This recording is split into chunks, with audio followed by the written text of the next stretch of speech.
Hello, everyone, and welcome back to another episode of Feeding Curiosity. I'm your host, Eric Wenzel, as always. In today's episode, we are joined by none other than Joe Jackowski. In today's episode is kind of a special one when it comes to Joe and his work. Joe has now launched his own Substack titled The Parodies. And in this episode, we are going to dive deep into his first ever long-form article for his Substack called Apotheosis, a philosophy for influencers. And as something that I really hold near and dear to my heart is the way we wanted to approach this is how we used to approach this podcast way back in the beginning when it started. And it was basically friends who liked talking about intellectual things, having a beer and talking about it. Because I really think that if you want to tackle anything complex, it's just talking about it and getting your hands dirty effectively. Roll up your sleeves and just make mistakes and probably get a whole lot of nowhere. But it's better to try and understand and grasp and tackle these topics than it is to shun away from them and say, I'm not, someone who can try to tackle these things or understand them, because ideas don't belong to anyone is really what it comes down to. And so I'm not going to ramble for too much longer here because this is a long episode and we obviously don't cover all of it, but we cover a lot of it. And the whole point is to try and hopefully make this piece a bit more accessible for you and it'd be a companion for you to explore this topic, because I think it's really cool.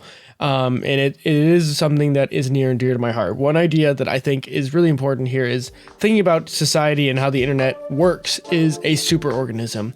And we all play a part in this superorganism that is the internet. And it is up to us and how we interact and interface with it that will dictate how it manifests large scale. Even though the individual impacts may be small, we still nudge it in the right direction by influencing those around us. And so with that, please enjoy this conversation with Joe Jackowski. All right, everyone, welcome back to the podcast. Or I should say, well, Joe, welcome back to the podcast. It's been a little while since we finished our Last of Us breakdowns. Yeah. But this time around, we're kind of back on our philosophy kick because you now are the proud, I don't even know, I was going to say owner, but that's not the right word, creator of a Substack by the name of The Parodies. And you've released your first major piece called Apotheosis, a philosophy for influencers. And I thought there's a way to unpack it. We'll do a podcast on it and you get people to go read it because it's in depth and it's right in line with exactly what you love to talk about. And you spend a lot of time on making it a reality. So rather shine some light on it.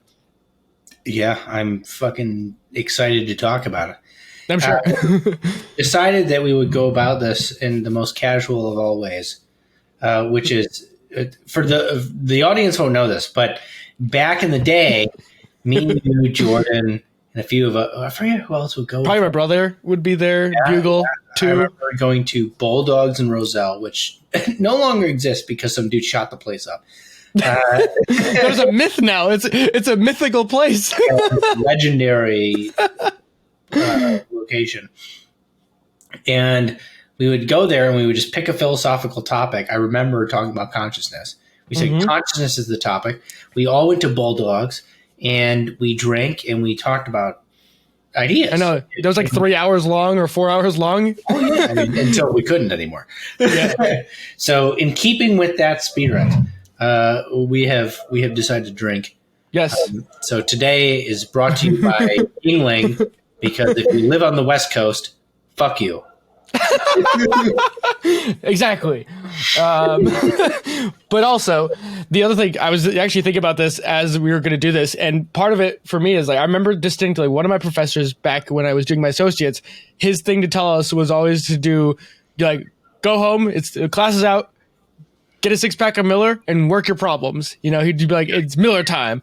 And honestly, I think that's a really, I think it's a cool idea to think about how to learn, because a lot of people get like, it's like you have to put it in a box and it has to be like, you have to think about these ideas in a super rigid and like, especially philosophy, right? Where you can't, it's like you can't touch them. You gotta have like white gloves on when you like think about these ideas, mentally speaking. And I think part of these things, it's like, no, it's okay to play with these ideas, and what better way to like play with ideas and like kind of reel it back than to like just chill with the beer and treat it like a conversation rather than treating it like a sexy idea or like a thing you're not supposed to touch. This is absolutely my impression of this. I think that when you have put on the white gloves, you've sterilized your thinking. That you brought this into a profoundly dreary domain, and that great thinking is play. Is that you're messing around with things and you're going off and you're doing something crazy. You know, almost just why not? Why not come up with some crazy idea? Why not follow it to its logical conclusion and see what happens? Understanding full well that just because you've thought of the idea, even if it goes to some abhorrent place, doesn't mean you have to act on it or believe it, or that you couldn't come up with another hypothetical that it would entirely undercut it. The play is the foundation of good philosophical ideas. Yeah. I mean, Tolkien and C.S. Lewis and them would go to a local pub in England and talk. It's why not? So I think that the sterilization comes in the editing process, not in the idea generation process. Yeah, I totally agree. And that's kind of the reason I wanted to do this in a podcast form that wasn't super rigid, wasn't like a lecture or anything like that, was just, okay, how do we like get our hands around these ideas? Because you write, obviously you're an academic, and so you write in a way that's very academic. So this is my way of trying to extract the knowledge and kind of bring it to a broader audience for people. And I don't want to say like for modern audiences because that's tainted, but but you know, it's like, how do we make it accessible for people? Because, you know, I think a lot of people, just in general, but a lot of people say they're not smart enough for certain things, right? People say they're not smart enough for math, or they're not smart enough for certain theories or whatever. And I just don't think that's true. Like, ideas don't dictate whether or not anyone can hold them. It's just whether or not you're interested enough to try to understand them and grapple them. And my hope at the very end of this, at the very least, is people feel like they've taken away something and can look at the world slightly differently based on this piece. And so with that long-winded intro, where would you like to start? Because this is a beast. I really like this. It's fun. Yeah. Well, first I want to reiterate the point that you just made, which was that philosophical writing seems to be intimidating, and a lot of it is intimidating for good reason, because one, good philosophers often are reaching outside of their own understanding, trying to grab something and bring it back to you. But this means that you don't have it so systemized, you don't have it so sterilized, you don't have it under total control, in part because if you did, then this wouldn't be particularly remarkable. It would be in the culture already. You would have already thought of it. You would have already systemized it. It would have been like knee jerk, right? It would have been like, oh, duh, that makes sense. and it would be very easy to communicate, but if you can systemize it within your own mind, that doesn't mean that the people that are around you can understand what it is you're presenting to them.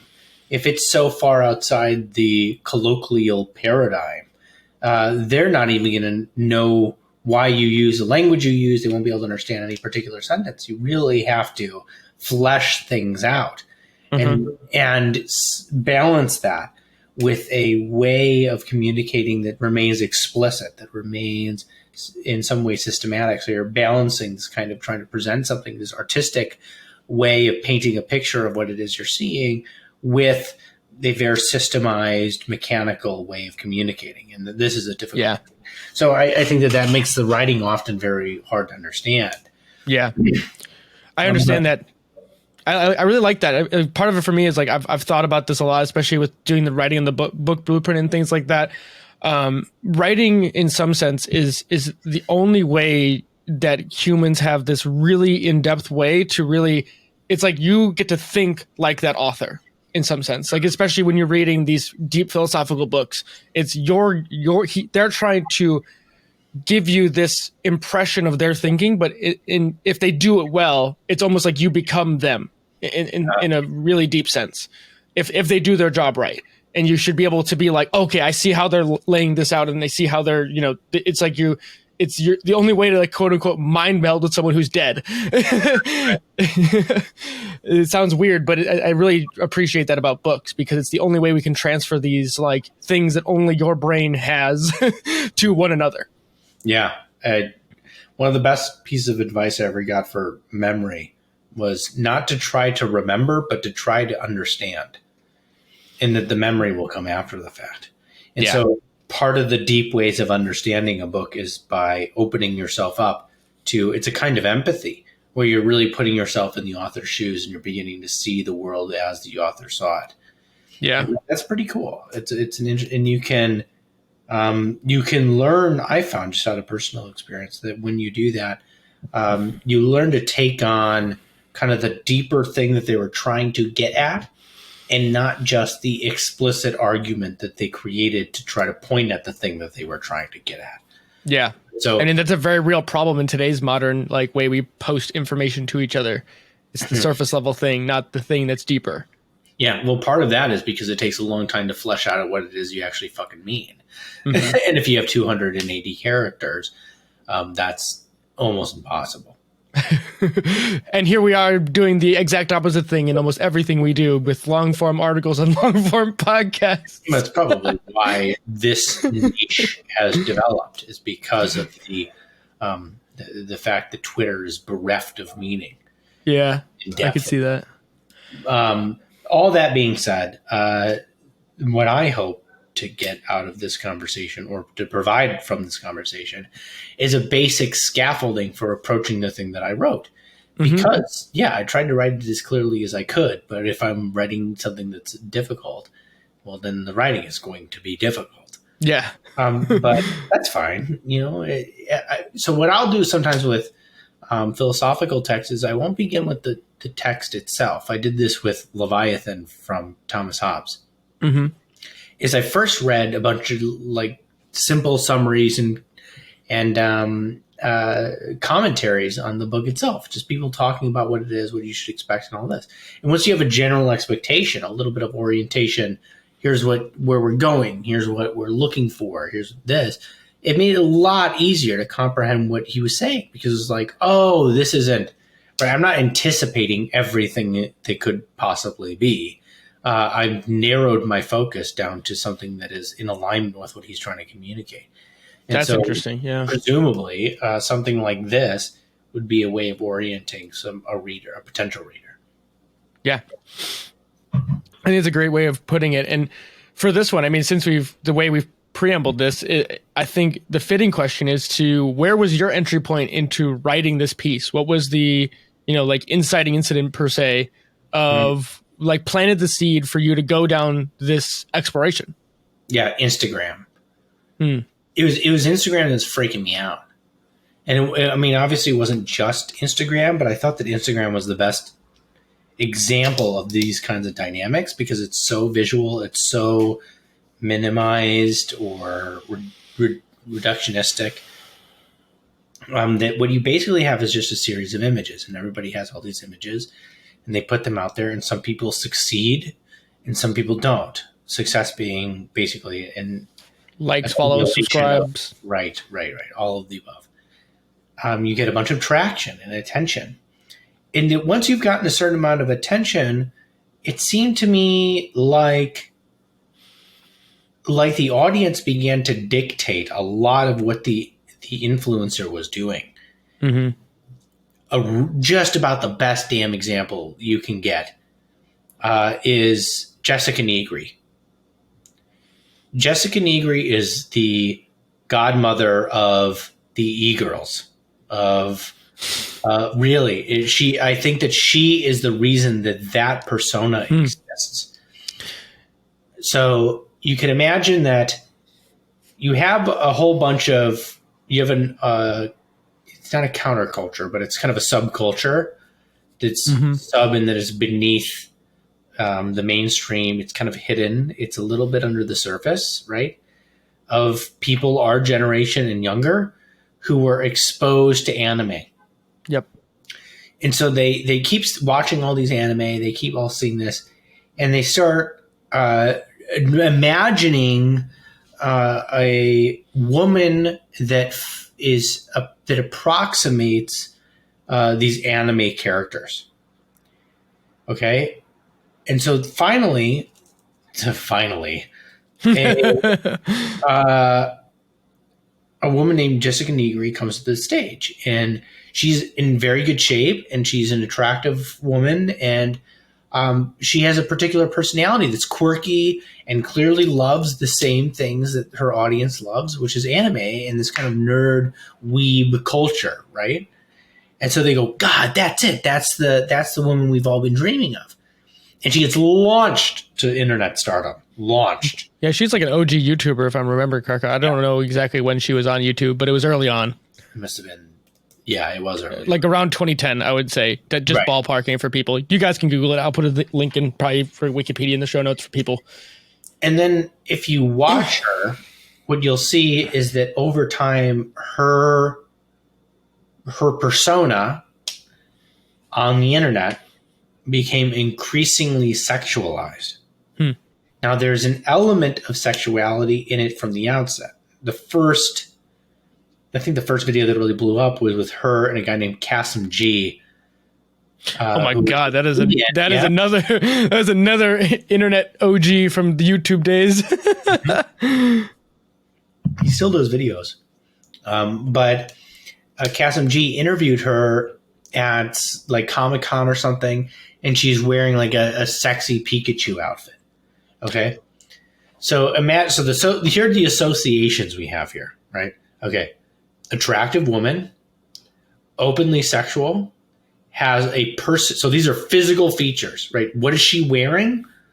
What does she look like physically? Right? These are things that are approximating the ideal of her audience or would-be audience. But she also has what I call in the article spiritual tools. I don't mean supernatural. I mean something like a pattern of behavior. So she likes the things that they like. She has this kind of quirky attitude, a certain personality that's aligning with the things that they like. And so her persona, this thing that's being projected into the internet and out to all of her audience, really is aligning with their fantasy. And she just fucking to the sky, she goes. And then a bunch of people start to see her success.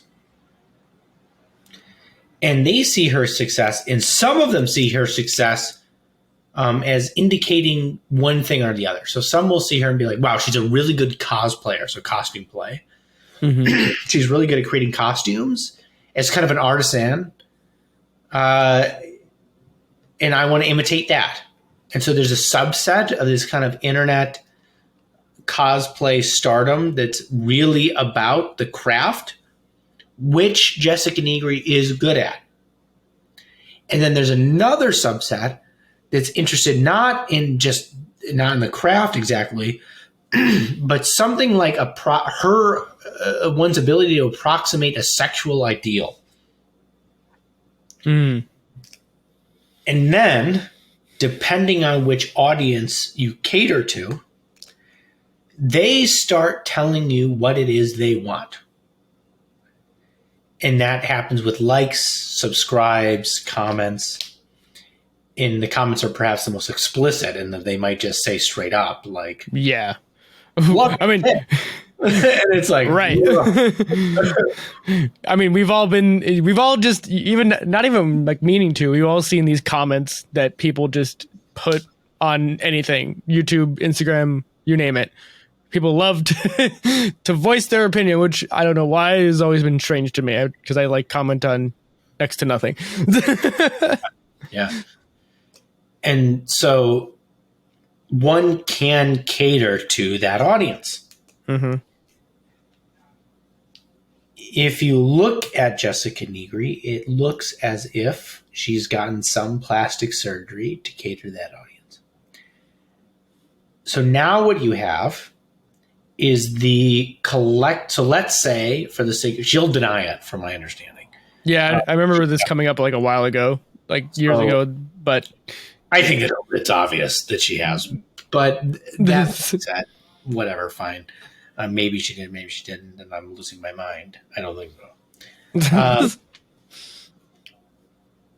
Now what you have is, so for the sake of argument, let's say that she has. Let's say that she's gotten breast implants. Why? Well, her audience asked for it. Okay, so the fantasies, the collective fantasy of a mob have dictated literally her physical features, how she should be made up. Okay? There's a collective will that is acting like a puppet master in these situations. Yeah. That you can, as an influencer, enter into a conversation with, a negotiation. And that dynamic, in a nutshell, is what got me interested in writing this. Yeah. I mean, it's an interesting one. I've been hearing about this a lot in like debate with the Twitter world and like all the debate around that, usually around political spheres. But this is another microcosm of that, where basically someone will be kind of middle of the road or not even be close to politics per se, but then they might dabble and they might put a video out there, right? And they might be a little bit more outspoken about whatever their belief is. And all of a sudden, it's like that video gets a response. But then you look at the trajectory of, I don't have anyone off the top of my head, but if you look at the trajectory of their videos, they start out from one like angle where they're barely ever talking about one thing, and all of a sudden that's like all their content is ever. Yeah.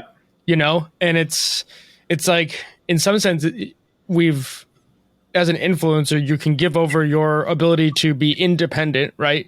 As a free agent per se, right? Like that's really what you are when you choose to do this, unless you're making a giant organization.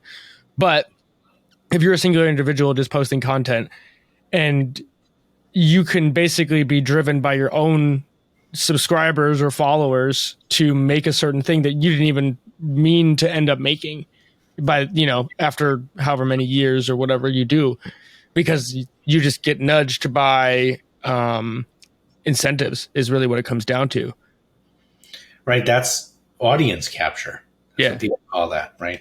Is that you've been just snagged by your audience, and that all other criteria for your behavior are dissolved, particularly if what your audience is looking for is something narrow, right? Which we can probably get to later.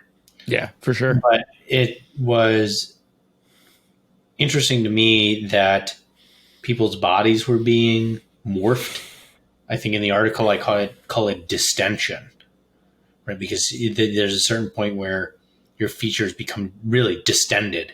There's an exaggeration of one feature relative to the other features, and which features end up exaggerated is dependent on which features are relevant to the ideal of your audience. Yeah. The great example of this, to take this to an extreme, and it's because it's so extreme that it's a great example, is the bimbo.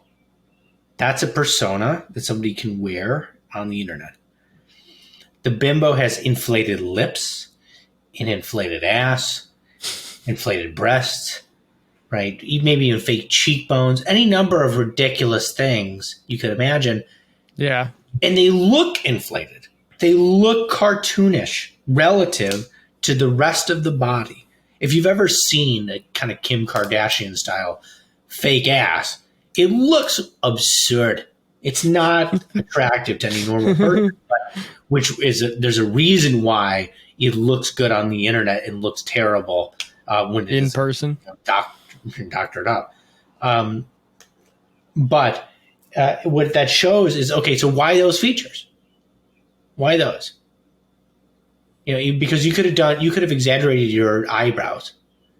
You could have exaggerated your forehead, your knuckles, your armpit, any number of your physical features. So why those particular? Yeah. Why? Because those are the features that are relevant to the ideal that your audience holds. And if it's a sexual ideal, then it's sexually relevant stimuli that they're going to want to see more of. Lips are sexually salient. The ass is sexually salient. Breasts are sexually salient. These things have to do. You can end up looking at a model, somebody who's on the internet, their persona, and using the exaggerated features that they have to triangulate the intent of their audience. You can pick it out. That's what's freaky. Yeah, be captured enough that I can read the mind of their audience. That's interesting. I mean, you definitely can see that too. I mean, it's almost like this gateway to the only fangirl, right? Effectively, is kind of what you're laying out. Yes. And I think in relation to this, I remember listening to a podcast on, forget who it was, but a researcher on relationships, and they did some studies with dating apps. And basically what they kind of posited was that because we've commodified our images already, like prior to social media taking over, but as soon as you get any sort of form of social media, even just Facebook for that matter, we all of a sudden we're used to basically creating this like resume of who we are, right? Like we're used to abstracting ourselves and say, okay, here's a photo of myself. Here's 240 characters about who I am and what do I do. Right. And then all of a sudden, this allows you to get signals from the outside world, but you get, whatever views that stimulus, I guess you could call it. And so from that point forward, it's very easy to go take that non-sexualized thing to transition that to a dating app, which is explicitly sexualized, just given the context. And then not only that, is dating apps suck. So why go through all this effort to get nothing in return? And even if you do, you might still end up having like a shitty experience by the end of it because hello, welcome to complex human relationships.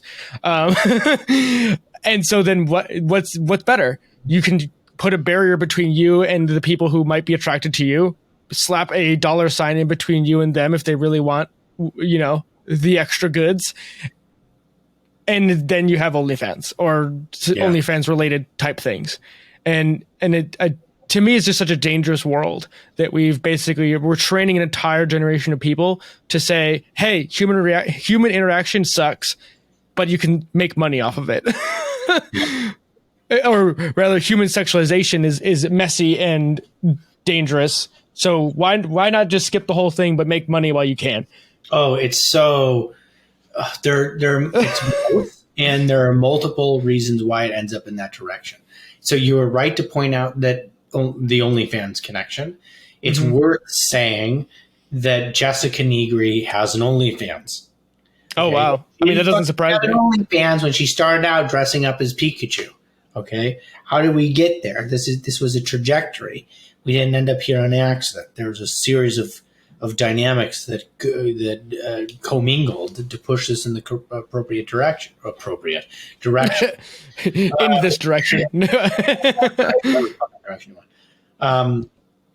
So that's one thing. But one of the things that really freaks me out is that it isn't, and this is actually getting to your point about why dating apps are so abysmal, is that it isn't just that the internet allows or creates a kind of exaggeration of the features that are relevant to the ideal of an audience. Okay? It's that the medium itself precludes a series of features that might have otherwise been relevant to the audience. Okay?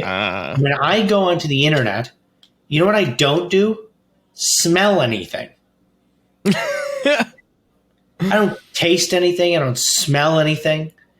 I don't actually hear anything except for in a unidimensional sense.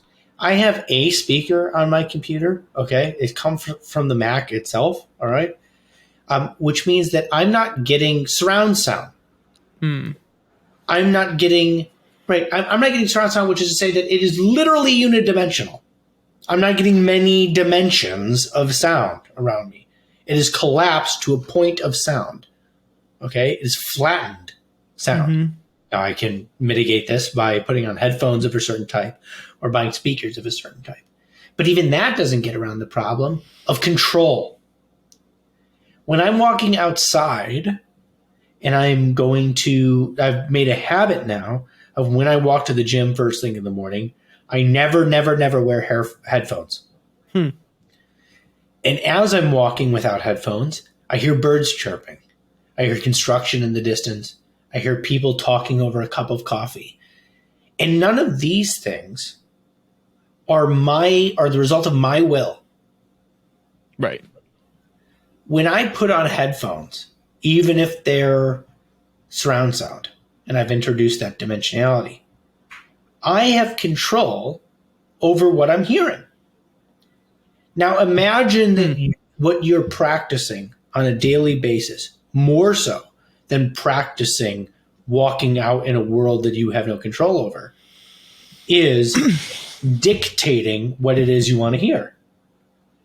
And you can confuse yourself. You can delude yourself into believing that the world ought to be controllable. The world ought to be a consequence of what you dictate. But so that is one problem. And I moved to a bit of an aside in addressing the issue with dating apps. But that's worth putting in your back pocket and recognizing. No, I think that's really, really important, especially given the, I call this like squeezing the 3-dimensional world into 2 dimensions in like a technological sense, because we basically flatten the messiness of humanity and turn it into this 2-dimensional image. I mean, even we're doing that here right now, recording this podcast. But I think it all depends on the context, because I think that the worst thing, though, about most of social media is that you get to curate. And not only just curate, but you also get to choose whether or not you even have certain dimensions, right? We're already, in some sense, disassociating ourselves because we don't have all dimensions of what, our major senses, right? By just using the digital world. But we can also choose whether or not we want to hear that person talk anymore, right? You can unfollow them, you can block them, or you can just mute them right then and there because you're like, I don't want to hear this right now, right? Yeah. So that's just to tie that aside together, but I think it's really important.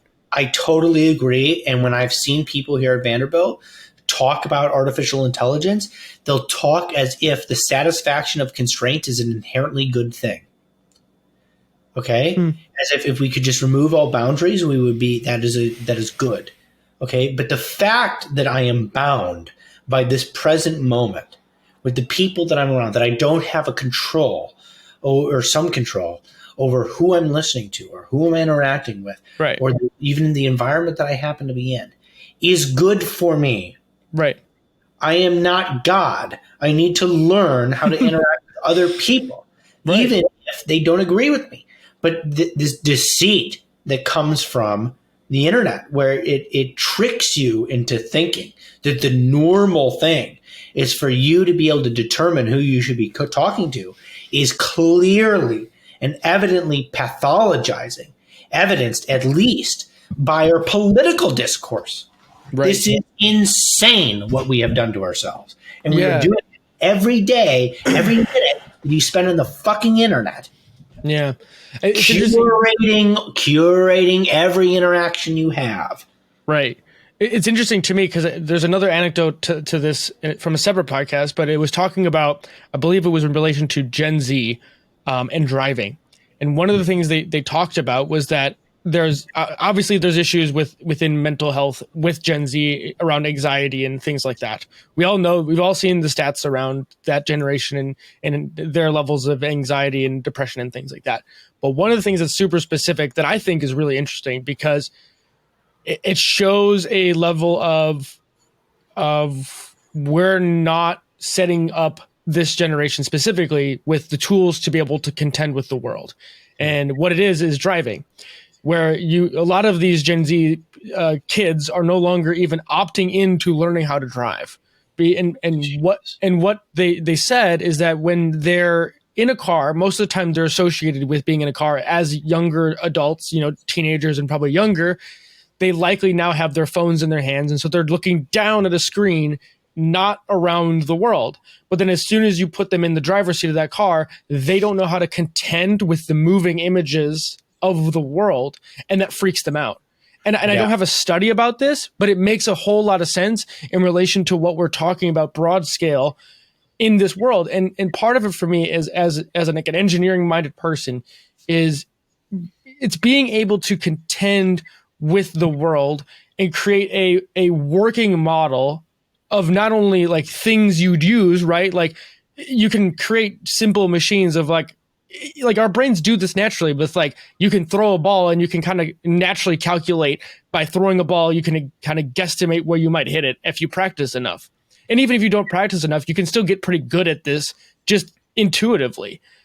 And I feel like we're cutting off our own hands in this sense, mentally speaking, because we're losing this ability not only to communicate with each other, but also being comfortable navigating the world by just truncating ourselves and say it's like putting a filter on things, right? Like, like it's a really bad idea. And we actually had a conversation related to this yesterday about this theory or this idea of the unknown unknowns. And you're always going to have these things of unknowns that you weren't ready for. And you're not going to understand them until you're confronted with them. And then you either talk with them with other people to try and map them out. And then you work through it and then you create a new, and then the unknown kind of dissipates and but there's always going to be more behind that, no matter what. And it's like you just like creating, like the only way you're going to do this is like mentally speaking or physically speaking, you never leave your house. Right? Like, and that's not even a real way to deal with it because there is no perfect world you will ever create. And the attempt to create a perfect world, one that's under your control, will create byproducts that will annihilate this idea of perfection. They will make things worse. Meaning that, let's say I'm an agoraphobe and I happen to live alone in my house all the time, and I look into my computer screen all days, every day for hours at a time, and delude myself with these digital paintings that are disguising the prison cell I've created. Right. What'll happen is that my psychology will change such that I can't handle any deviation from my own expectations, which in itself will introduce the snake back into the garden. And you forget it. You can never escape chaos. Would you say we're in some sense we're like creating a prison of our own making? I've thought about this before. Yes, we absolutely fucking are, and we're creating a prison of our own making. It really looks to me to be thanatotic, meaning that something like is Thanatos, like the Greek god. Right, because you have eros, which is erotic, which is the idea of being. It's like a creative principle that Freud talks about this. So it's this idea that you have this kind of the libido, you have this creative energy that's trying to make things. And it's more general than just sexual, that somebody has a muse, for example. And so you see in the muse a bit of a mixture of creating art bound up with sexual creativity. Right, that the fundamental creative act is sex. Literally speaking, your two organisms come together, create another organism. And there's other versions of this. I mean, I'm positive this is a hypothesis. Like if you show people, this is work Jonathan Haidt has done and others in moral foundations theory. If you show somebody something disgusting or make them smell something disgusting, they'll create really harsher judgments, moral judgments. So what you're doing there is you're activating the underlying disgust mechanism, and disgust puts boundaries and distance between you and the thing that could infect you. That's what that's for, right? So you then have them evaluate moral circumstances, and they put boundaries between what is right and wrong that are really rigid. And they really crack down in a kind of way that is clearly being spurred just by the smell. They don't know. Nobody told them. Right. You're going to smell this thing, right? It's just unconscious. And they probably wait long enough so they're not like actively smelling that anymore. And it's like... Well, no, they do it while they're actively smelling it. Oh, okay. Yeah. Okay. But they'll show them videos. They'll show them movies too. They'll do a disgusting movie and then they'll ask you the questions and it'll linger. So so it doesn't just turn off and on the moment you stop watching the film. It'll like linger. But okay, so my hypothesis is that the same thing is happening with sexual dynamics. So the fundamental creative act is sex, and you're creating life, and that human beings learned to be creative in witnessing life. Now, this is made more clear by the fact that this is common across creation myths everywhere.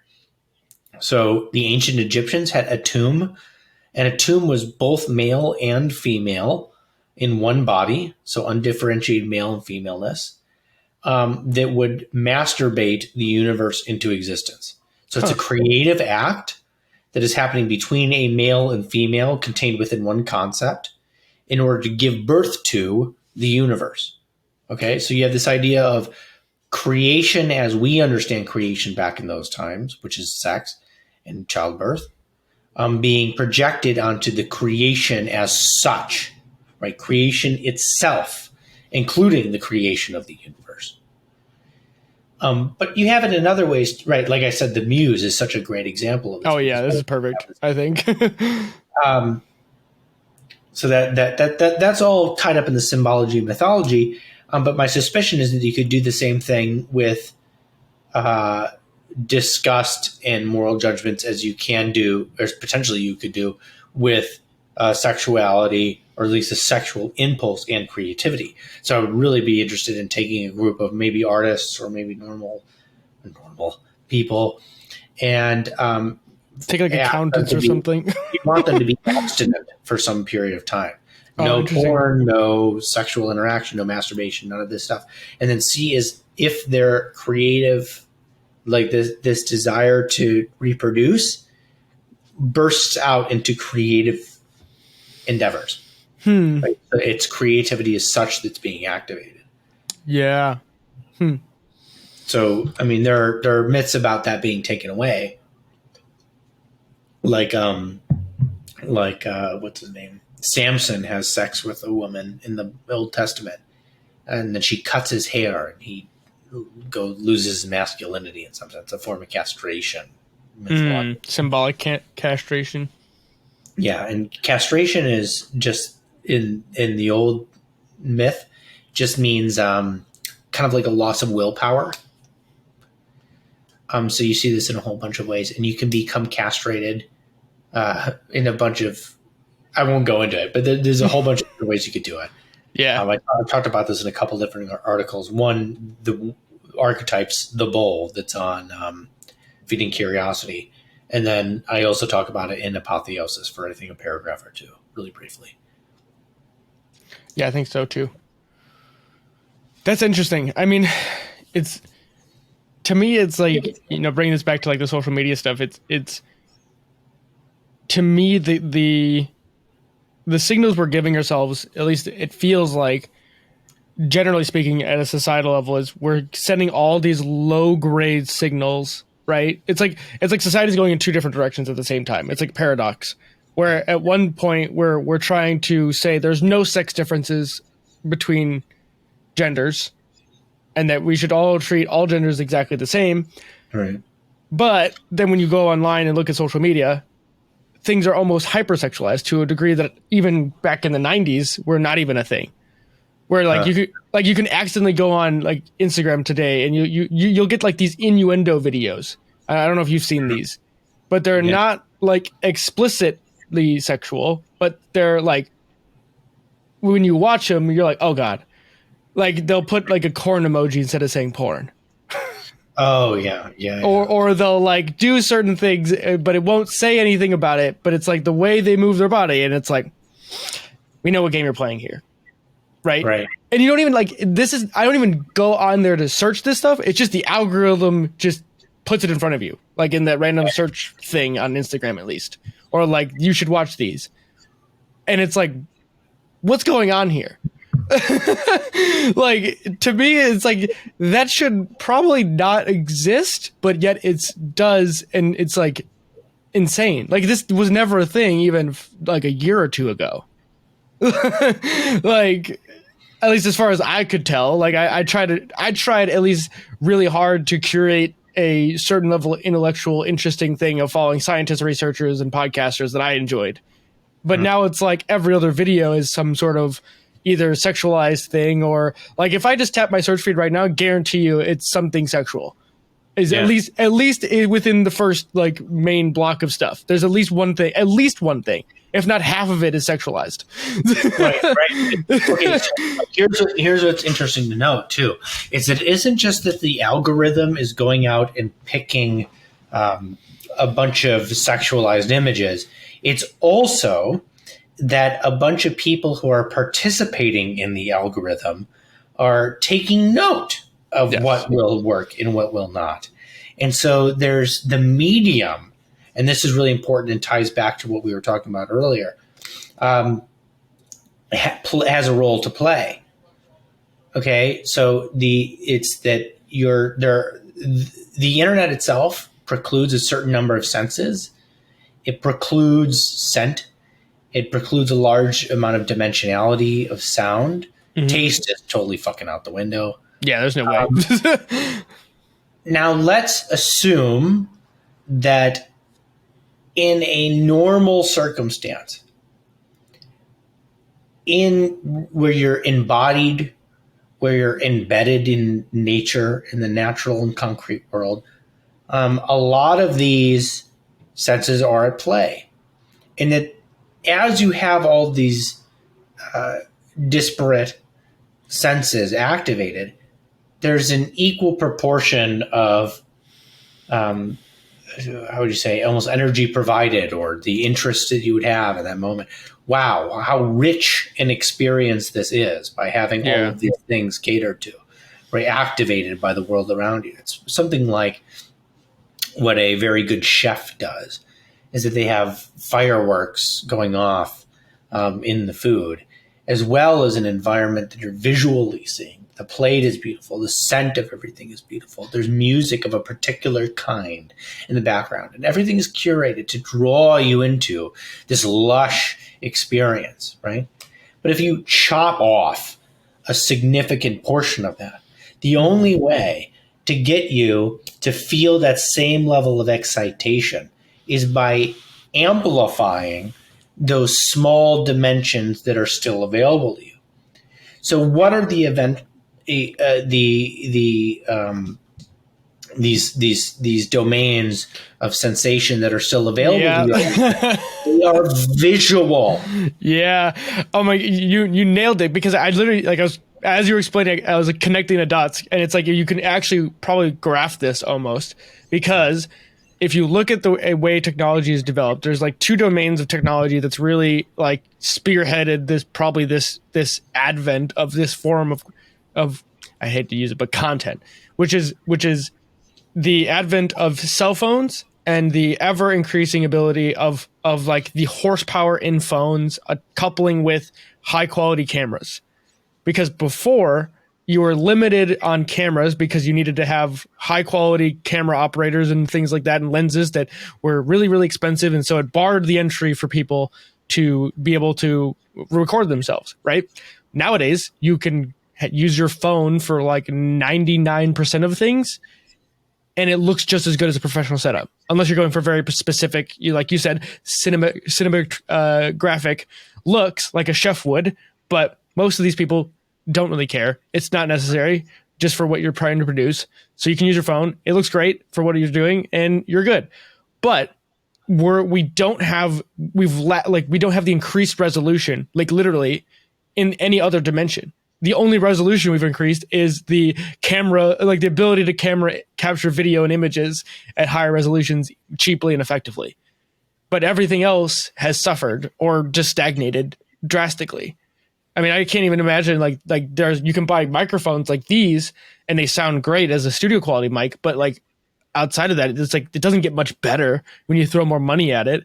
Like, unless you have a great radio voice, like, but that's a whole different, like, you're born with it or you're not. Like, so, and it's, I don't know, it's an interesting thought. And we're not doing ourselves any favors by only giving ourselves one variable to play with in a multivariate world. Yep. It's especially horrifying for a series of reasons. One, we can look at the dating apps to illuminate this. You're reducing a person down to their visual content. Okay? Those features that can be gathered using the visual perception system are the ones that will continue to be exaggerated. So why does the bimbo end up with inflated lips? Because you can't inflate her personality on YouTube. Well, maybe you can try. You definitely can't do it in a fucking dating app. No, right? For sure not. You can't do it on Instagram, right? Does she have a nice scent? Right? Maybe. The fuck do I know? Right? What is you can't scratch and sniff your phone. Yeah, I've tried. It smells like silicone. And actually, the other thing I was thinking of, you just reminded me too. Kind of, if you look at it in this way too, for people who are posting things, right, as the content provider, we'll use that as the bucket. Mm-hmm. You have the ability to dictate way higher fidelity of signal in comparison to the viewer or the listener, right? Like a viewer and a listener, the only tools they have to communicate anything about themselves is whatever their profile is and the interactions the specific platforms allow you to do, which is like commenting, subscribing. But it's so topsy-turvy. Like you have very little resolution to play with your audience other than this low resolution thing that, and I mean, quite frankly, most, like probably 80% of people who post things get next to no feedback at all.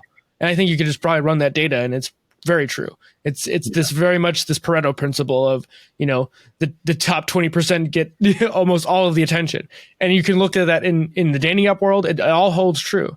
And I don't know, it's almost like, to me, it's like, so how do we fix this, like this ability of interaction so it's not so one-sided?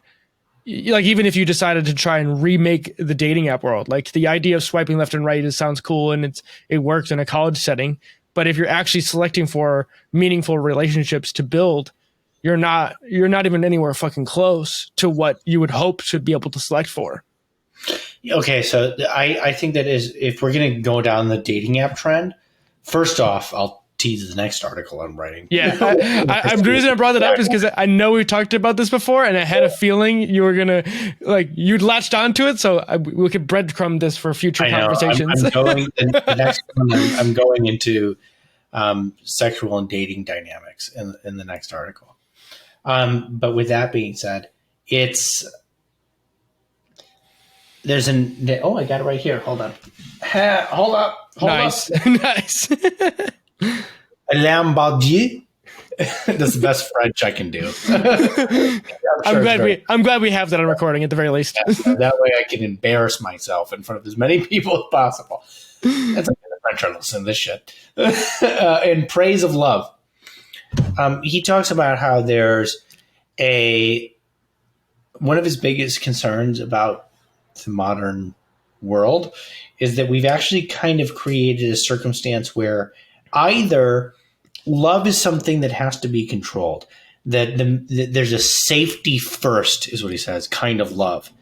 And that the dating apps and all these are trying to, I would say, bring everything under control, to shine a light on everything else. It really is associated symbolically with the eye, that what you can see, what you know, what you can understand, what you've shined a light on, what has been illuminated, all these things, once you see it, then you believe it, then you can manipulate it, then you can do all this. And they're trying to do that and then systemize it using these dating apps. Yeah. And it's kind of risk mitigation where I can select, their job. I can select how they look, which is going to necessarily need to be exaggerated because of the competition between people on that particular medium. And given that that medium is so visual, you're going to have to exaggerate the physical features that are relevant to the app that you're on and your intent of the people that are coming on that app. So the bimbo is going to do well, or at least people will be drawn towards a bimbo version of this, particularly with men, because men are interested in these kind of physical features.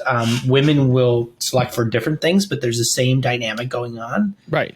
That's why there's like the dating app, like the pickup artist, and like I guarantee you there's dating coaches that are out there who are like 10 things you need to do for your dating profile or whatever. And they'll lie about their age. They'll lie about not their age. They'll lie about their height. They'll lie about their height. And why will they lie about their height? Because that is something that the women that they are encountering are selecting for. Yep. Right. So it's the audience is driving what it is that people are doing. It's the same fucking thing.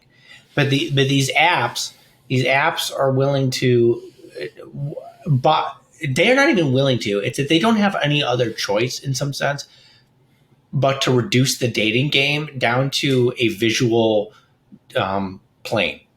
Yeah. A largely visual plane. They'll have some language. But it's not even about that, really. Yeah. And how many people really read through these things and take them seriously? Literally, that statement you just said is what I've seen in people's bios. Like, who even reads this? Yeah, who even reads these anyways? Huh. There'll be like one sentence about them, or maybe emojis or whatever. Like, who reads this anyways? God, that is so. Dude, it's depressing as fuck. like this is what I mean, and I know we're like sitting on this dating app world, but I think it's a really good microcosm to be able to kind of like tease apart all these problems that we're seeing that are generated by social platforms. And it's like all of these have different amalgams of all these different problems, but it's like this is giving you kind of, I think it just gives you everyone the most tangible thing, because everyone kind of, I think, has dealt with this. You have to talk about the exaggerated versions of this stuff because the contrast makes it more clear. Yes. And then you can start picking apart the subtle stuff. Yeah. So it's useful to use dating apps. It's useful to use OnlyFans. It's useful to use the bimbo as a persona. Right. And it isn't because that those things are the only examples or they're particularly ones that are worth fixating on. It's just that those are so fucking extreme that it really illuminates what it is that I'm trying to talk about. Yeah. Well, I actually heard this funny thing. It was like, it was a meme, but it was, why are all guys in their 30s or like late 20s starting podcasts? And the meme response is the same reason women make OnlyFans. And I was like, oh God, it hurts, but I get it. God, it'd be so much easier if I could just sell pictures of my feet.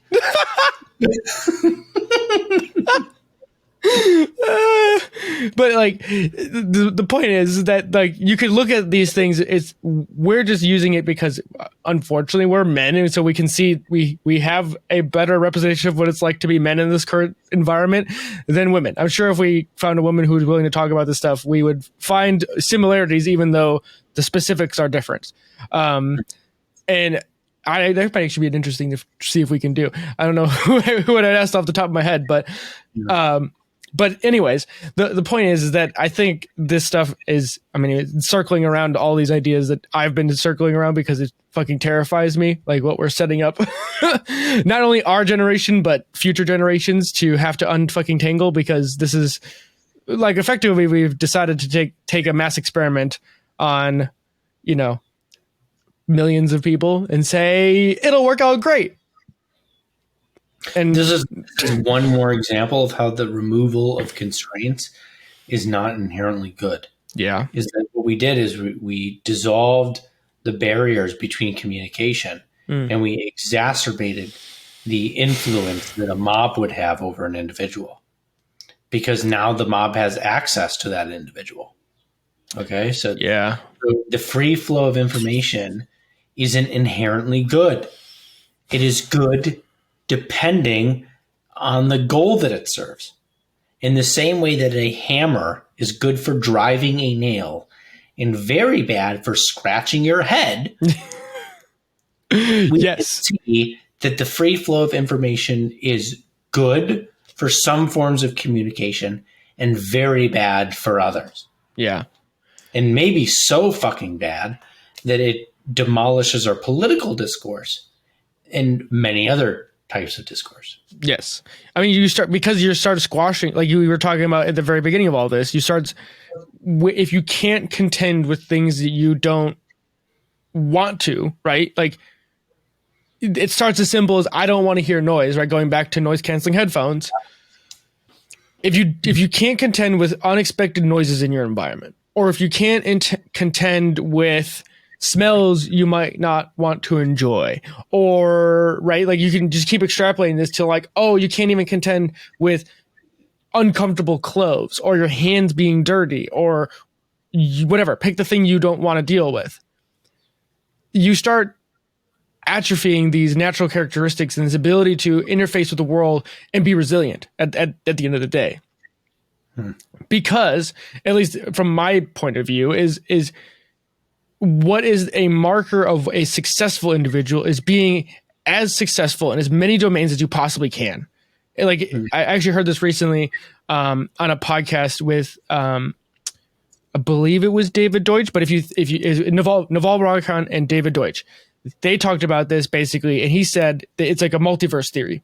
Basically, in a multiversal world, if the multiverse exists, the most successful version of yourself is the one that would be most likely to exist in as many multiverse worlds as possible, because you become the fragment point of which all versions of you can exist. Does that make sense? I know that sounds really fucking crazy. Yeah, I'm around now. It's something like the most successful version of you is the one that would, in some sense, rise to the top across many multiverses or many universes. Because there's some commonality within that thing that can survive under any circumstance, any particular condition. Yeah. Yeah.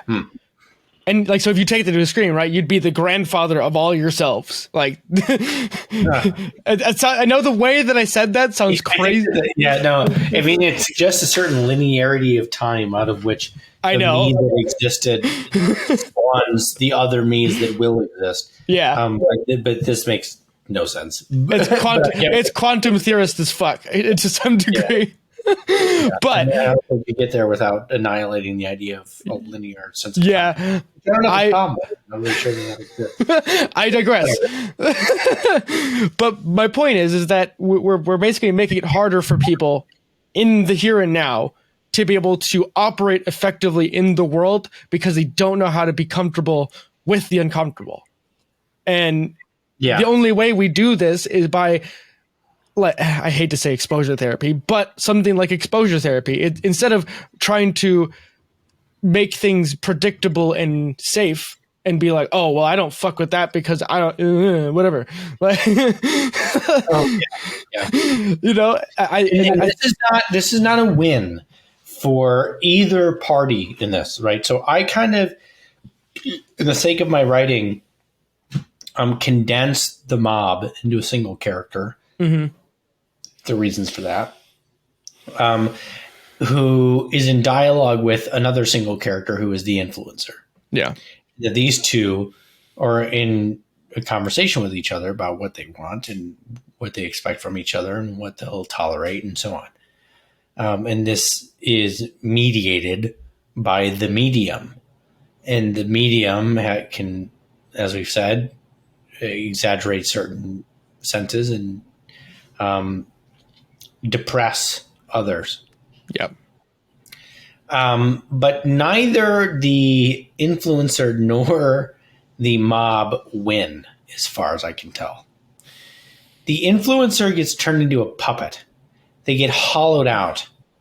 And that at a certain point, if they're willing to not act as they would authentically, and then let some mob coalesce around them, but instead they start to alter their behavior to acquiesce to the mob, they're done. They're done. The moment you stop being your authentic self and doing things for your own purpose and going in the direction you want, and instead start doing things because that's what your audience tells you, you're fucked. Yeah. You are fucked, because they will push and step by tiny step. There's a really horrifying example of this. And there was a YouTuber named, I think it was Stephanie Michelle, something like this, who came up around the same time that that Jessica Negri did, and started doing cosplay in this direction, and really did turn into a straight bimbo. I mean, went from very normal, pleasant, quirky, nerdy girl on YouTube into full-on, ridiculously exaggerated breasts and everything. Wow. And it was like, oh, there it is. Your audience was attracted to you and they wanted that from you, and you gave it to them. And then day by fucking day, you were dragged into their bog to be dissolved, to have your identity, your sense of self crushed under their desire.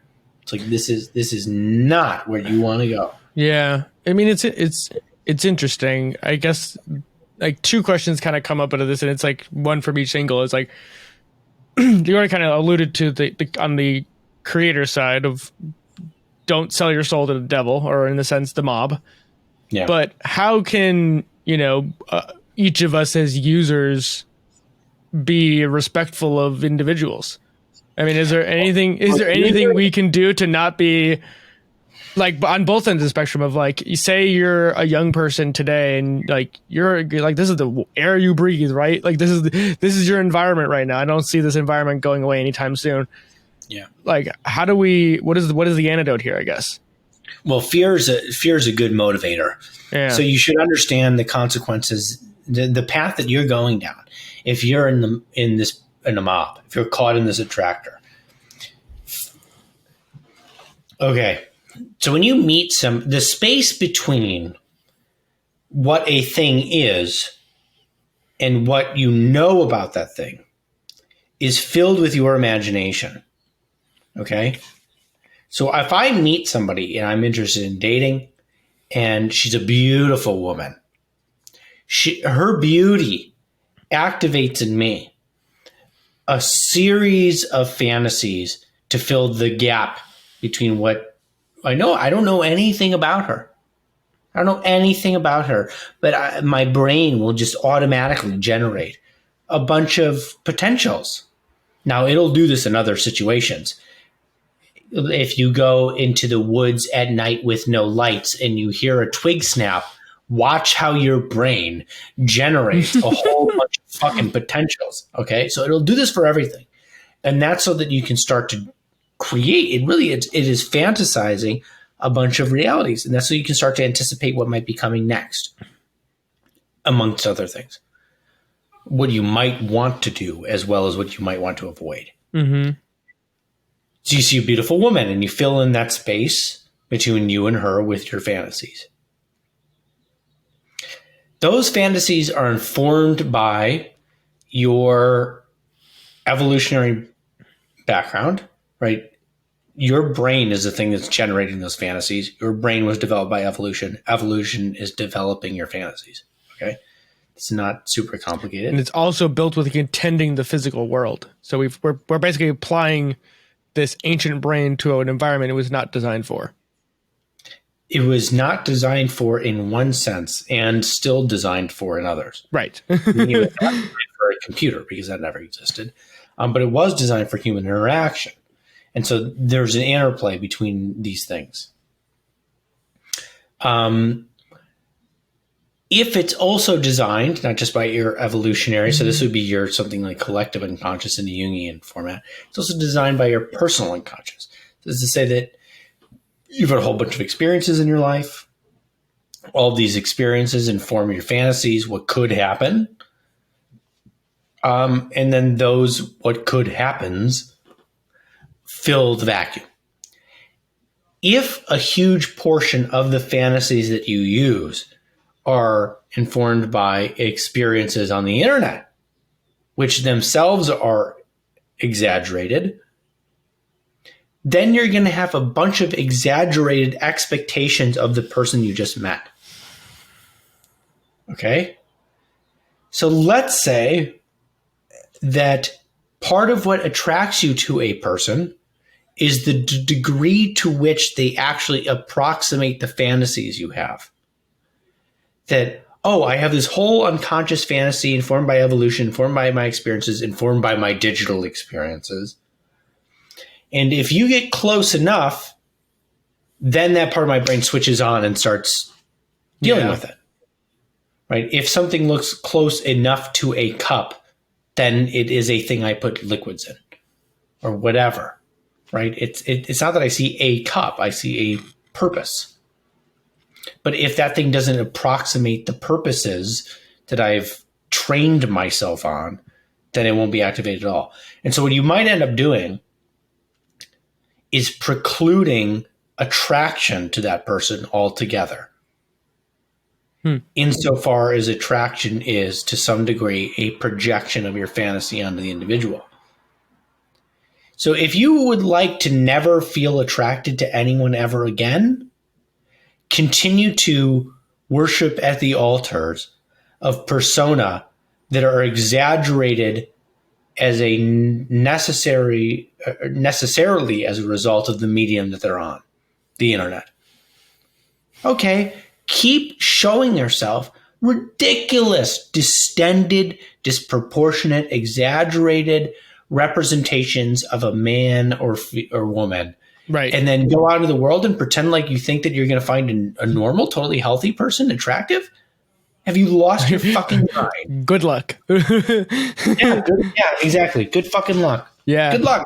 I mean, because yeah. Oh my God, it's crazy. That really is. I think that really is what's downstream of this. Is that if you're caught up in the audience and you want to play this game, you're risking never being attracted to a person again. Yeah, because I mean, if you're just for the sake of throwing out numbers, if social media is selecting for people who are going to have the money or whatever ability to turn themselves from, probably above average on the scale of 1 to 10, like they're probably like 8s maybe, but then they start spending money to make themselves look more and more attractive because they garner an audience, right? So, success begets more success, as we were saying before. All of a sudden, those people now can turn themselves into 12s, right? Kardashian, like you said earlier, is a perfect example of this, where all of a sudden you have these filters or they, do surgery to turn themselves into these things. Or for no choice of your own, certain social media platforms, TikTok, for example, will apply filters already without you even saying to do so. And so here we are. We're playing this game of incentivizing a certain, whatever you want to call it, attractiveness, physical appearance, I guess is probably the least ambiguous, that all of us have to be aware of. And I guess maybe the only way we can change this is by just pointing it out and say, that's not fucking real. And maybe just go out in the real world. And the other obvious thing is if everyone is using these things to set yourself apart, you do the thing no one else is doing, which is if everyone's on the digital world, maybe like doing the hipster thing and saying, give it the middle finger might be a way to set yourself apart from everyone else. Yeah. Social media really, I can't imagine something that might be more beneficial to our society than everybody all at once just turning social media off. Yeah. I mean, as you're talking here, you know what I was thinking of? Moloch. The video from Liv Beret. Like, it's literally that incarnate. I'll have a link in the show notes for people who want to watch her video, but also the initial. I mean, this is an idea that goes back to like the 30s or something like that. It's old as fuck. This is so fucking ancient. Okay, so Moloch is obviously the poem. I forget who the author was, but it was well known during like the Industrial Era / Great Depression. Yeah, the poet you would recognize, whose name I forget. But the poet you would recognize, but Moloch was a deity in the Mediterranean, Mesopotamia, where people would throw their children into a burning sort of effigy of a bull. Oh, wow. Or to sacrifice them to. But even that, in the way that the poem describes, is not disconnected from Am and Lucifer. I'll begin with Lucifer because that's what people know. Lucifer is the morning star, is the bringer of light. Okay, so these sound God's highest angel. Okay, so I'm talking about characterologically, and symbolically. What does that mean? We described earlier light's relationship with the eye. That you have the things that you can see, you see because there's daylight. When you see them, you can bring them under control. You can manipulate them. They're known. Lucifer is the spirit, the pattern of behavior, the personality that wants everything to be known, everything to be controlled, everything to be manipulable. The Moloch in that poem is the same thing as Lucifer. There's a short story, if you really want to see this viscerally, by Helen, something H. Ellison. It's called I Have No Mouth and I Must Scream. It's a short story. It's a terrifying name of a... Oh, dude, it's so dark. I think it's Harlan Ellison. I have to know this. Harlan Ellison. Okay. Harlan Ellison.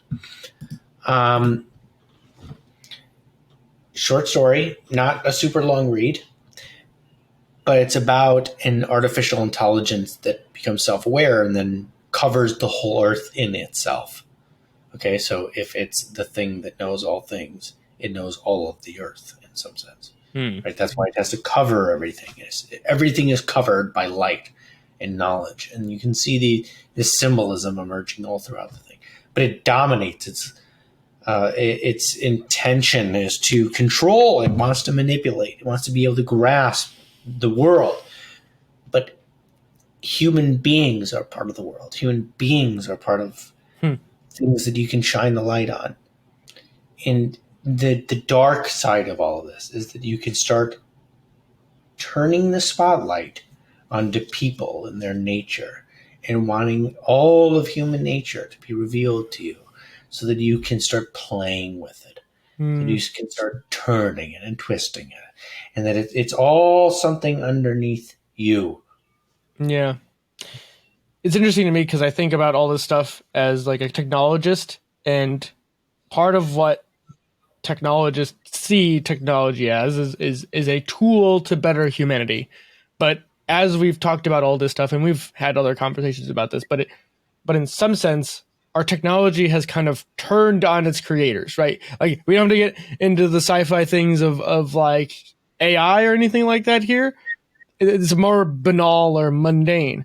It's the emergent property of what the incentives of these technologies have done to us. It's like perverted and twisted us. It's like when you, like initially when you, like to do a boring example of this, but the first time cars become a thing, it's not that exciting or really a big deal, right? Because cars are expensive and there's not that many of them. But when you have tens of millions of them that are all on the road, all of a sudden you have to now contend with a whole bunch of new problems you weren't ready for. Pollution, car accidents, road paving and things like that, right? Like all these secondary and third effects pop up. But those can be managed, right? They're physical things, and you can create more safe things and train people to use these things better. But in terms of this new version of the digital landscape, the gasoline per se is human attention span. Like the thing that makes it go round is all of us interacting with it. And it has an insatiable appetite for the very thing that feeds it, and it will only ever demand more from the people that use it.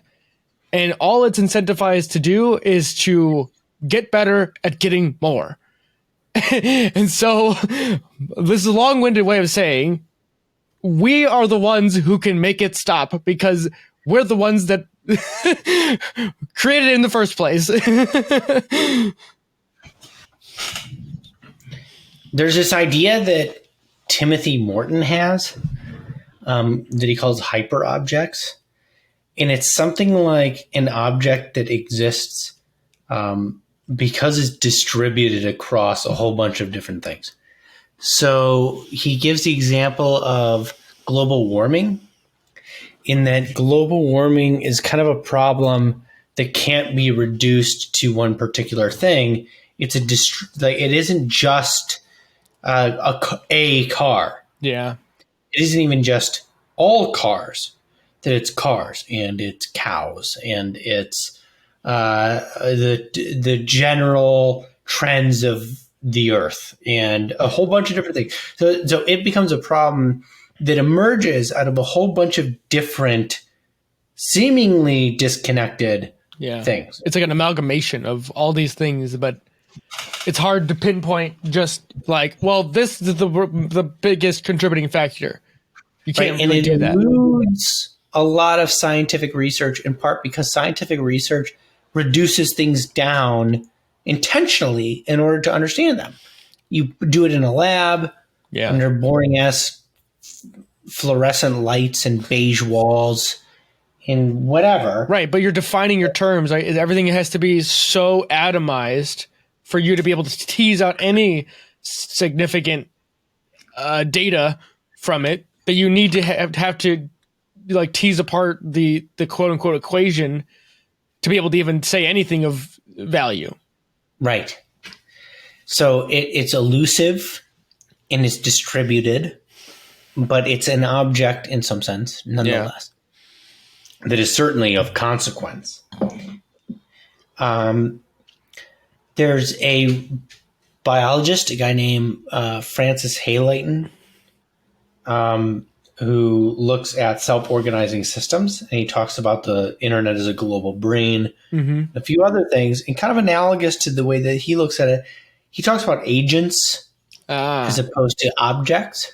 And I can't help but think that a lot of what we're talking about in the course of this conversation is not a hyper object distributed across many things. It's a hyper agent distributed across many things. Yeah. Meaning that it's of consequence.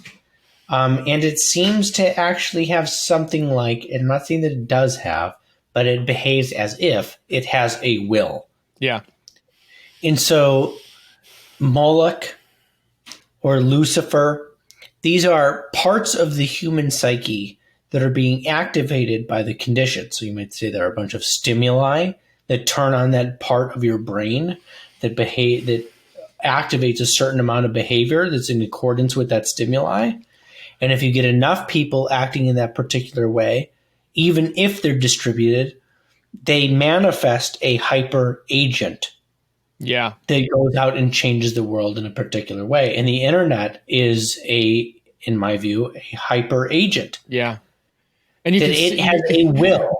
And you can see like these amalgams, like they could be like golems, right? And I think like golems meaning they're brutish and they're mean and they're like the worst versions of a authoritarian type government. But they're amalgams of a whole bunch of individuals acting in a specific domain, right? And the easiest ones you can look at are the hyper polarized political groups, the left and the right? Because they will fight each other and they have their battles, right? They it's almost like they find their agents that they hate, right? Like the biggest example I can say right now, because I was listening to the Free Press's The Witch Hunts of J.K. Rowling, right? But she became this poster child of the anti, left people within the trans debate, right? So she became the Lucifer, right, of that group. But it was what you said earlier, going all the way back to the things that disgust you or the things that you don't like will become a signifier of your hyper agent, right? So you can signal your group identity within this amalgam by saying something about that person, right? And so then you it's like a magnet, right? Like if you have you done these experiments before, maybe in high school where you had like iron powder, and if you pull you have a piece of paper and you have a magnet and you have it underneath the paper. If you bring it close to the paper, you'll see all those iron filings line up with the magnetic fields. This is kind of what I'm picturing. If you were to this is such a good analogy. Okay, the reason or metaphor at least, because the magnet is beneath the surface. Yes. Each of those iron filings are separate from each other until some attracting force is pressed upon them, and then they behave as a single structure. Yep. Okay, so imagine that there's a whole bunch of people, and then some force acts beneath the surface, and they all start behaving as if they are one object instead of many separate ones. Yes. And it directs them. The fact that it directs them towards something is what we mean by will. Yeah. That it makes something happen. It's almost like a pressure too. It's like, it's not per se like will in the sense of consciousness. Like I think some people will incorrectly assume it's a will in sense. It's like this. It's like almost like in a family, right? Like where say you feel like you don't believe in a certain thing your family does, right? Like maybe you come from a family that's really religious, but you, for whatever reason, you're just don't buy into it like your family, but you feel like you're compelled to believe what they believe, right? Like that's what I feel like the internet can do to people, because you can associate yourself with people who believe or say a certain thing. And then you, because you don't want to feel left out because we're social beings, act in that way. And it becomes magnified as a creator for you to act a certain way, because all this attention is focused on you like a magnifying glass, with the sun as a bright burning spot. And either you go with it or you burn up. Yes. And you can make it, for those that are struggling to understand in some sense, even simpler for the idea of will. You could say that a cue ball hits the 12 ball on a game of billiards or pool table. The cue ball has a will, and the will is to move the 12 ball. Now, we wouldn't, as moderns, think about it that way. We would think of me and you having a will as we move, knock things around the pool table. But that, you might say, is the simplest form of will, in that it's a kind of causal reaction. Mm-hmm. And it's the actual pushing something forward. That is what we mean, in some sense, by will. But human beings are a strange amalgam of a whole bunch of different wills that can be organized or unified under a common will that creates change, inserts itself into the causal chain and makes something happen. It directs things. And that's kind of what Francis Halene means by an agent. Yeah, I'm going to need to read his book or something like that, because I really like that theory. He's written in books, which he hasn't. Damn it! No, because he just writes scientific papers. Damn scientists doing boring, actual, real work or something like that. I can send you an article. Yeah, I'm curious to read that. The other thing that his work reminds you of, there's a book actually, though I don't remember the name of the author. Let me pull it up actually. This came up pretty recently in some of my other, but it's basically looking at humans and analogous biological systems, because humans are weird in a lot of different ways, because we kind of operate at multiple tiers right? We can operate as individuals, we can operate as small groups, all the way up into these societal levels that we've been talking about with the internet and governments and things like that. So there's a book called The Human Swarm by Mark Moffat, and the subtitle is How Societies Arise, Thrive, and Fall. This was mentioned about like how to like think about humanity on these like cascade of scales from, individuals to massive groups is like, humanity, and kind of going into the global theories of things we mentioned. I haven't read this, but I've been meaning to get to it. And I feel like after talking about this, I probably should at this point.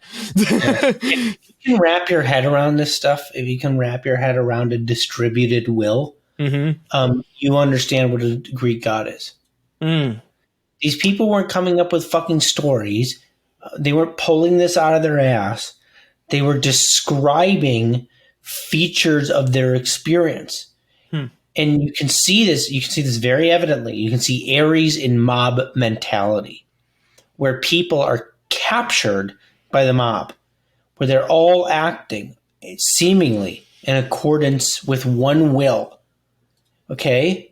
And if you just identify what that will is, identify the things that it seems to want, meaning what does it create? What happens as a consequence of its interaction with the world?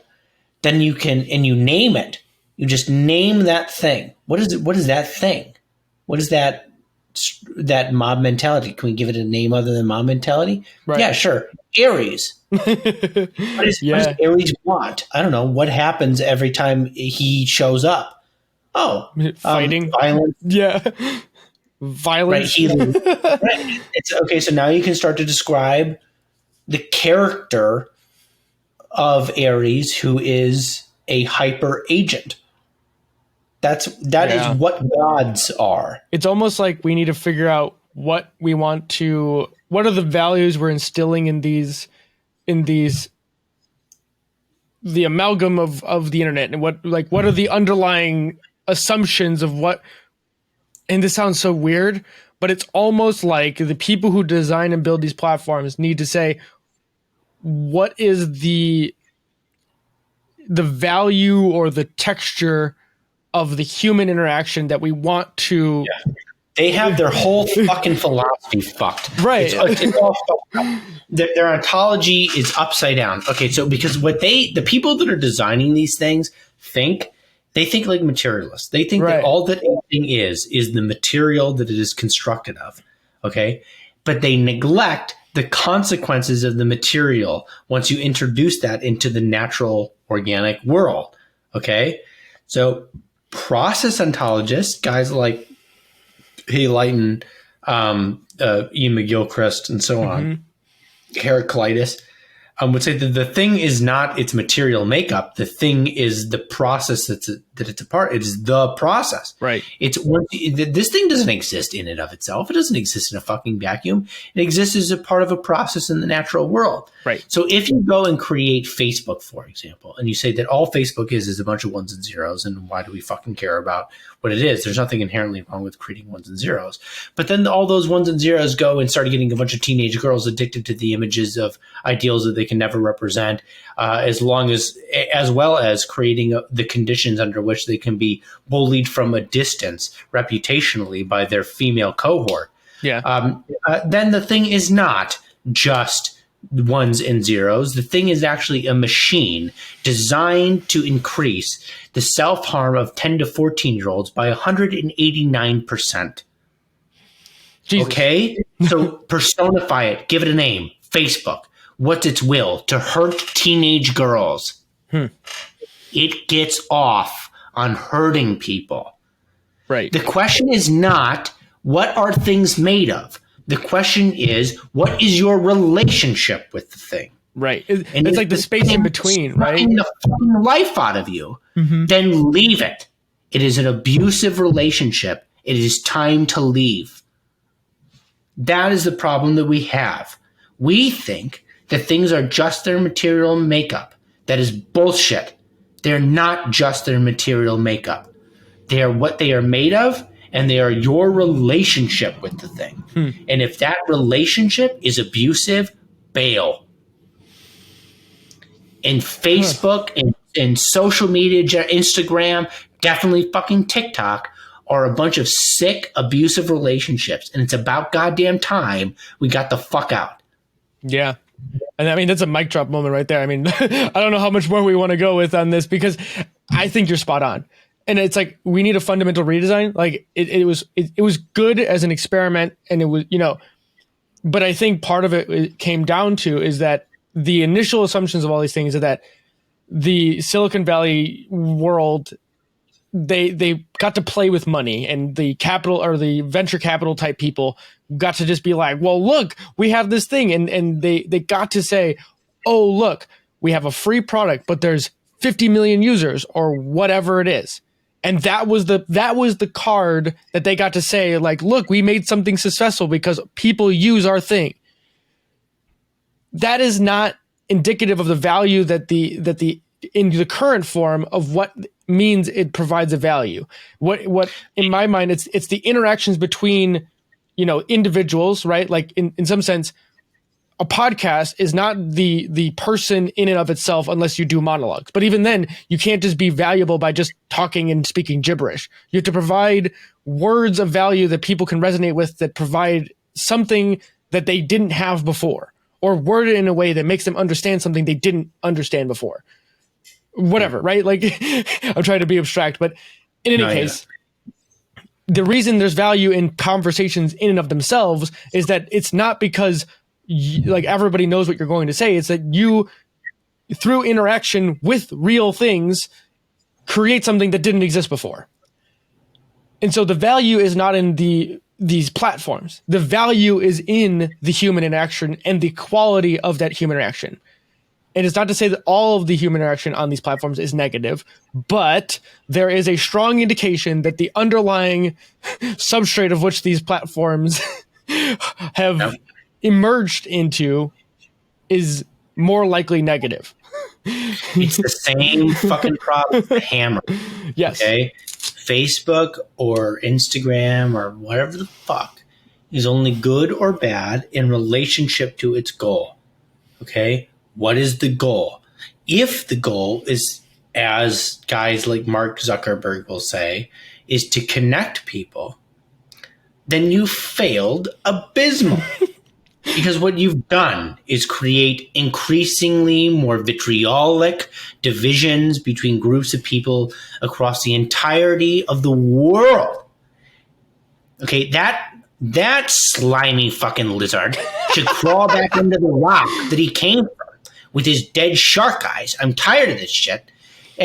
Don't go on Lex Friedman and lie to me about how, we care. Oh, this is the statistics that we know about the way that social media is affecting teenage girls. Oh, this is just, you just don't know what you're talking about.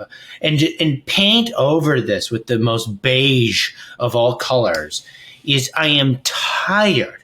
I am so tired of nerds not taking responsibility for their titanic, catastrophic, world-ending decisions. I need these people to get the fuck out of the way because, frankly, things are going to hell in a handbasket, and I'm tired of waiting for someone to do something. Yeah. Stop lying to me. The thing is not what it is materially. The thing is how it relates to people. And if your product is literally killing children, then maybe it's bad. And call a spade, right? Fuck. Yeah. I mean, the way I've thought about this recently too is we're wasting a whole bunch of time and brain power and smart people building these things, right? Like, how many people have gone into these programs and that are employed by these massive companies? Yet there's real physical problems in this world that could be used to actually better people's lives. Right. That being said, it's not as easy to, that's kind of hand wavy, but my point is I think we're wasting a whole bunch of human effort to solve meaningless problems. Because quite frankly, we could see how bankrupt this shit is. It's idea inflation. Yeah. It's idea inflation. Is that what happens at the end of empires? So there's a book called Immoderate Greatness that is so accessible. It's nice and short. It's really clear. I'll link it in the show notes. We talked about it. Yep. Yeah. Oh, yeah. I think we read it, didn't we? Yeah, we do the book. Anyway, he talks about the inflation of currencies and that empires near their end will basically sever the connection of their currency to their ecology. So it won't have like a relation to the gold standard, for example. And what that allows them to do is to just arbitrarily inflate the currency. They can just print more money.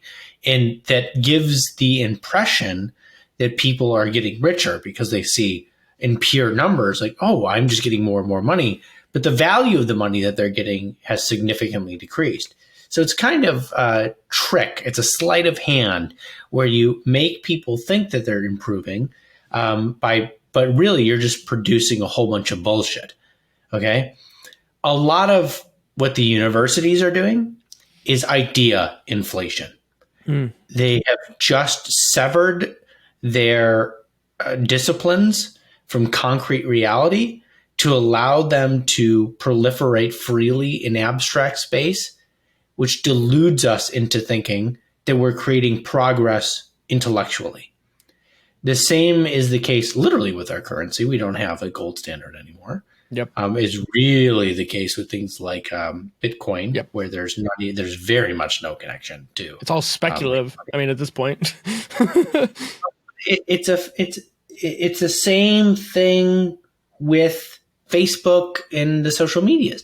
It's that we have created the conditions to make it look like, oh, we're having all of this connection, but this is meaningless connection that is entirely divorced.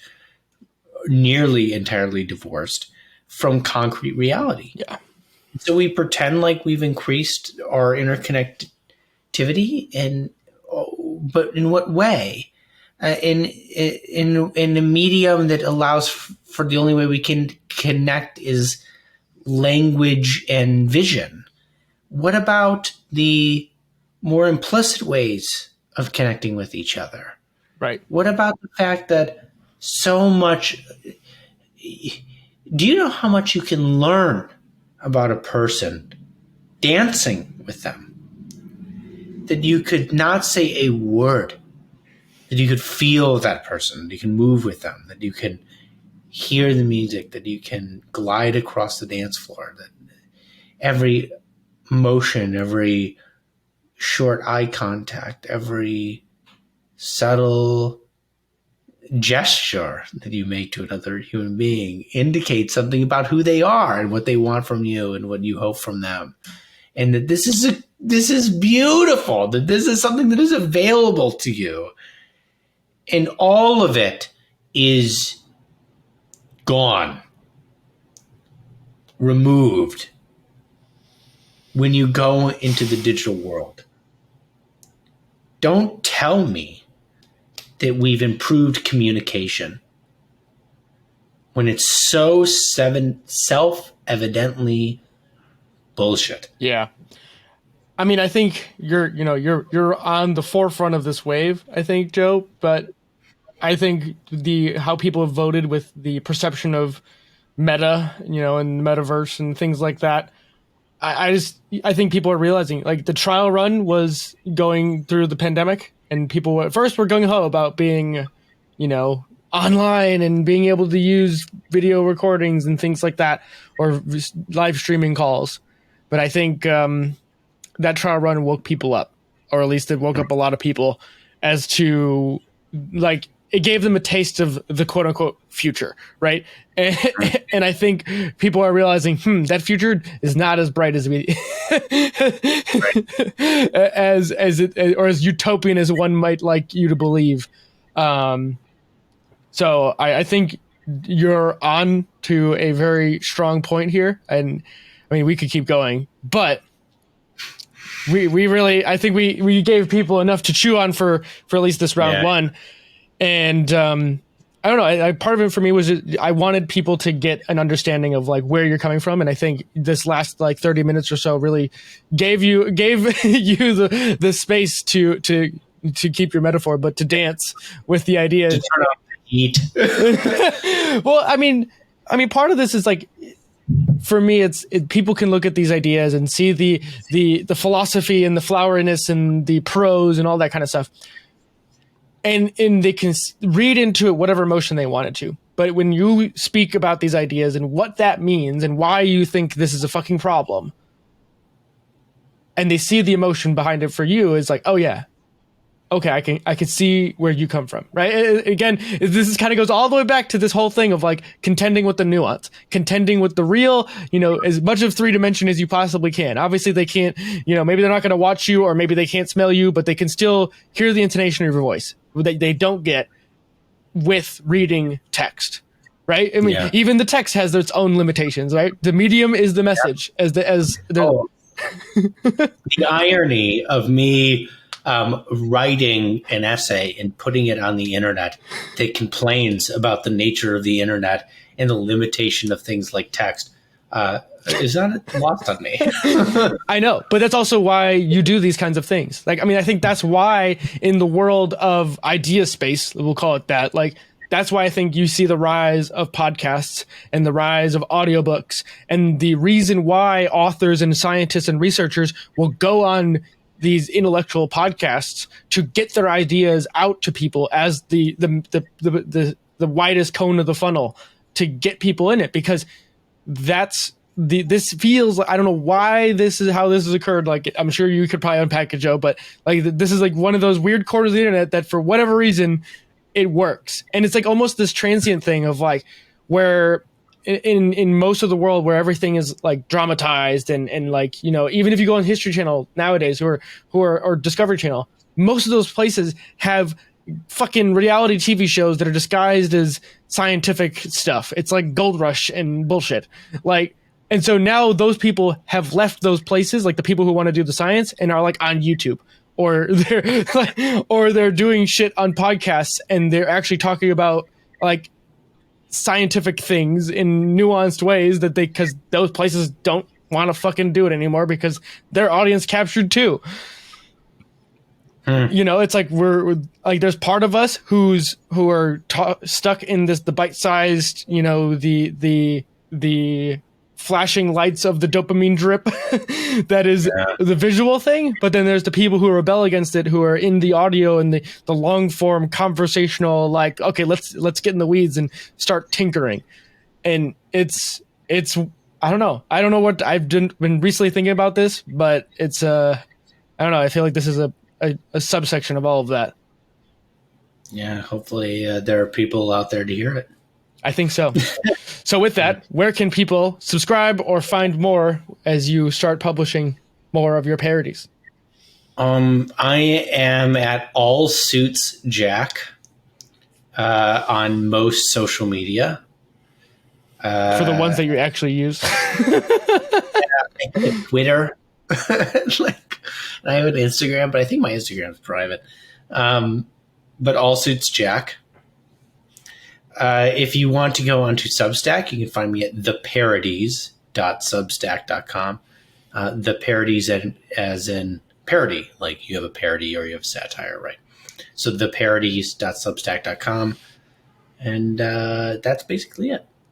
Hell yeah. And I'll have a link in the description / show notes for people to easily go find that. Yeah, I mean, it's fun to be able to share the more of the things that you do, Joe, since you've been on this podcast for, well, ever. So now I get to pay it forward and push people to the thing you're doing. And it's awesome to see you being able to take the leap to do the Substack thing, because I don't know how many times I've told you to fucking do it at this point, but you've done it finally. So, yeah, I'm like doing consistently enough that it garners some. I mean, that's the gift and curse of being an intellectual person, where you're constantly working on ideas, and also, grad school takes time. So, All right, everyone. I hope you all took something away from this. At the very least, you can hopefully intuit how much this matters, hopefully. And let us know what you think, because there's more to come. Peace. Thank you all for listening to today's episode of Feeding Curiosity. I hope you all enjoyed it. If you're still here, first and foremost, go subscribe to Joe's Substack right now and go check out his latest writing, because you'll probably enjoy it. Joe has written here on Feeding Curiosity before. He has a few archetype articles and a few other things that are still in our website, so you can go check those out as well. If not, if you're still here, consider subscribing and supporting Feeding Curiosity over at our Patreon. You can find links to all those things in the show notes. Please consider leaving a comment, letting me know other ideas. Where should we look? What did you like? What could we have explained better? What questions you have, etc., etc., etc. I just want to keep getting better and better at doing the thing that is this podcast. So, with that, thank you all for listening, and I will see you all in the next episode.